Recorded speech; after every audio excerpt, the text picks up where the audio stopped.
For 23 years, Hollywood has had an unwritten rule. Don't ask Nicole Kidman about Tom Cruise. Not out of politeness, because there are questions that poke the exact nerve a powerful system has spent decades keeping quiet. But as late 2024 turns into 2025, Nicole's tone starts to shift. Just slightly, and still enough to make PR teams sit up straight. And the clearest signal points to one dangerous title: Eyes Wide Shut. A time capsule of a film where the line between performance and real life got blurred until it felt suffocating. So why now?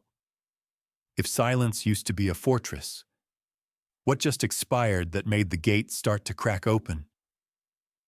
To answer that, we have to rewind to the moment this rule was forged, back when they were such a massive symbol that nobody dared to say the wrong thing out loud. Picture a decade when all of Hollywood orbited two names like they were the sun, not because they were a cute couple, but because they were an institution. Tom Cruise and Nicole Kidman, a perfectly engineered machine made of love, brand, and power. But when that machine collapsed in 2001, it didn't explode the way people expected. It was smothered.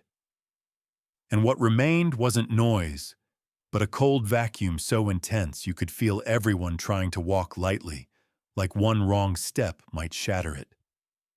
For 23 years, there's been another unwritten rule everyone in entertainment understands. Don't ask Nicole about Tom. Don't dig up those 10 years. Don't touch the part of the story that got frozen over.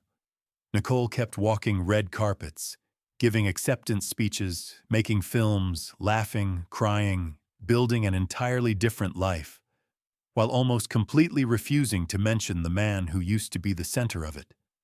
Not the kind of silence that says, "I forgot," but the kind that says, "Don't open that door."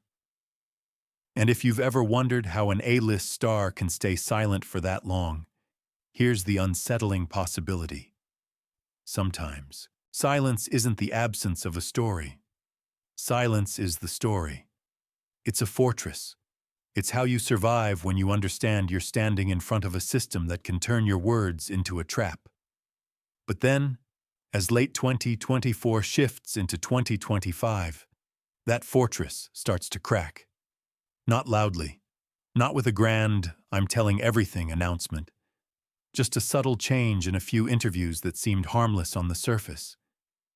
The phrases that used to be polished into diplomatic smoothness suddenly sound rougher, sharper, more real. And in Hollywood, one star changing their tone is enough to make an entire PR floor sit up straight. People inside the industry start whispering, "This isn't random." There are rumors that the clock ran out, that a long-running silence agreement, some kind of NDA built to protect a brand, may have finally expired. But there's another way to read it. Maybe what expired wasn't on paper. Maybe what expired was fear. And when fear expires, the truth starts to breathe. The clearest sign shows up in how Nicole talks about Eyes Wide Shut. A dangerous title not because the film is good or bad, but because it's a time capsule. It preserved a version of that marriage they tried to hide behind flashbulbs and a perfect smile. As the film's 25-year anniversary gets brought up again, Nicole no longer delivers the tasteful, just enough version.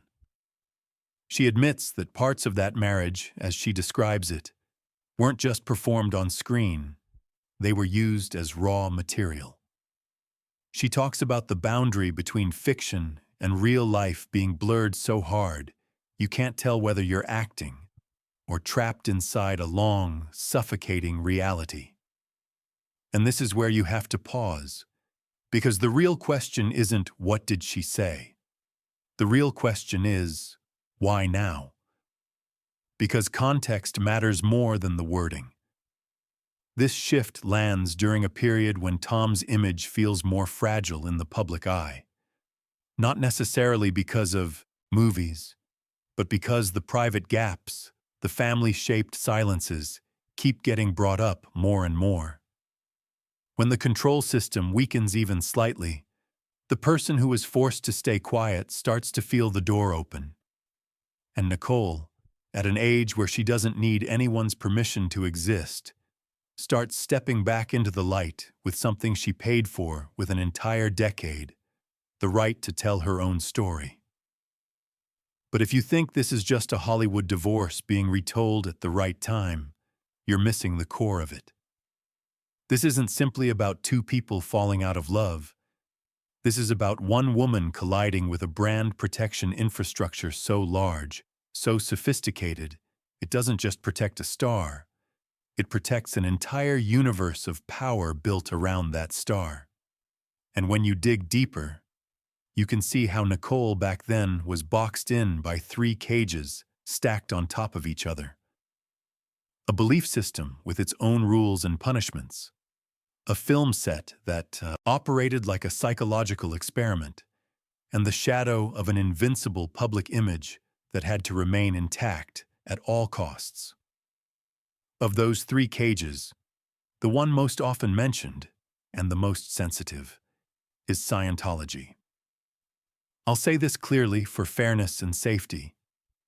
Much of what circulates here comes from memoirs, alleged insider accounts, or reported investigations, meaning it's reportedly, allegedly described, rather than something every detail can be publicly verified. But what chills people isn't the name, it's the mechanism. According to many accounts, when someone gets labeled as a threat or an obstacle, they aren't just judged, they're classified, isolated, and that isolation can be aimed at the softest target, the children. Because if you convince a child that their mother is dangerous to their belief system or their future, you don't need locks on the outside. You lock the door inside their mind. And that's why, in the years after the divorce, what stings the public isn't the paperwork. It's Nicole's absence from key moments in the lives of Isabella and Connor, as if an invisible hand kept pulling her out of the frame and telling the world, "Nothing to see here." But the second cage is cruel in a more surgical way. It doesn't need doctrine or a group. It just needs a film set, an obsessive director, and a marriage that already has cracks. From the outside, Eyes Wide Shut looks like pure power. The golden couple starring for Stanley Kubrick. A name that makes Hollywood automatically lower its voice. But from the inside, it played like an endurance test. Not a few weeks. A prolonged grind. Dragged out, crushed down, repeated. When a relationship has a crack, the worst thing isn't fighting. The worst thing is having to live inside that crack every single day in a space that offers almost no escape, where every emotion gets weighed and justified under the word art. There are accounts that Kubrick created instability on purpose. Long private conversations with Tom, while Nicole was left on the outside, guessing, overthinking, swallowing the feeling that she wasn't allowed to know. And you know what that creates? Suspicion, anxiety. And when your film needs jealousy, doubt, fracture, you don't have to ask actors to perform it. You make them live inside it. And Eyes Wide Shut hits the exact nerve, control, obsession, and the fear that the person you love has an inner life you can't reach. Put 2 real people into that story for hundreds of days, and you're not just making cinema. You're eroding illusion. And sometimes illusion is the last thing holding a marriage upright. That's the key point. If the first cage is a wall built around them, Eyes Wide Shut becomes the blade cutting from the inside. 2 forces closing at the same time. And suddenly you understand why, by 2001, everything collapsed so fast, Nicole couldn't brace for it.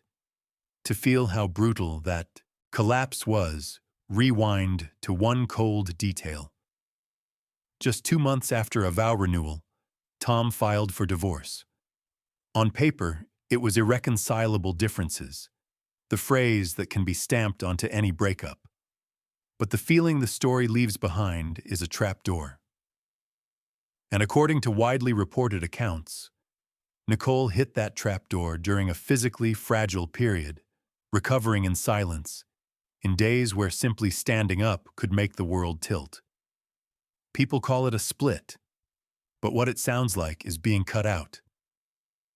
Once someone has decided, love isn't a bargaining chip anymore. You just hear the lock click. And out of that ash, an image turned into an icon. Nicole leaving her lawyer's office with her arms stretched wide like someone breaking the surface after being held underwater. The internet made it a freedom meme. But look closer, and it's something sharper. The moment a woman realizes freedom can be as simple and as violent as not having to shrink herself to fit someone else's frame. Later, Nicole made a joke that landed like a blade. Now she could wear high heels. Heels weren't just heels. They were a metaphor for no longer having to make herself smaller so the man beside her could feel safe.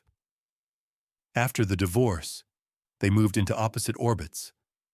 Tom stayed a star machine, discipline so extreme it turned his body into a spectacle. But in the public imagination, his private life started to feel more sealed off, more isolated. Nicole went the other way, quiet, working, choosing roles that weren't pretty, weren't designed to please anyone, rebuilding herself as a standalone force. So why now, really? If the 20-year NDA is just the hook, the deeper answer might be one word: fear.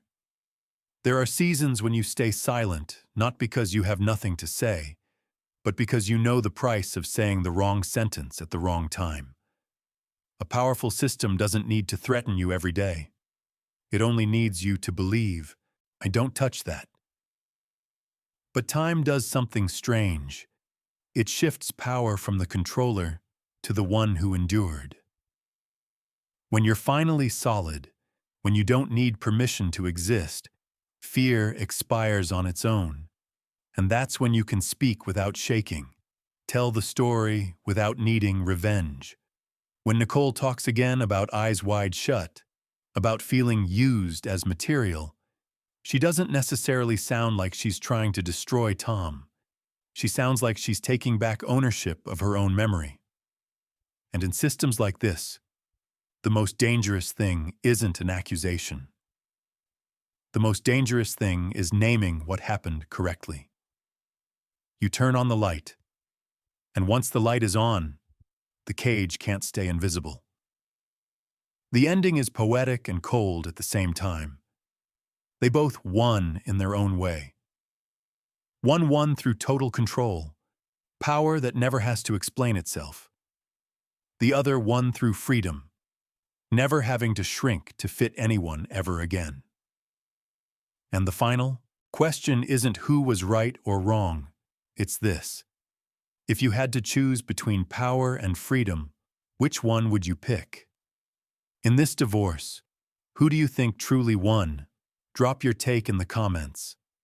And if you like this kind of behind-the-scenes breakdown, hit like and subscribe, because we're going deeper into the stories behind the spotlight, where silence often says more than words ever could.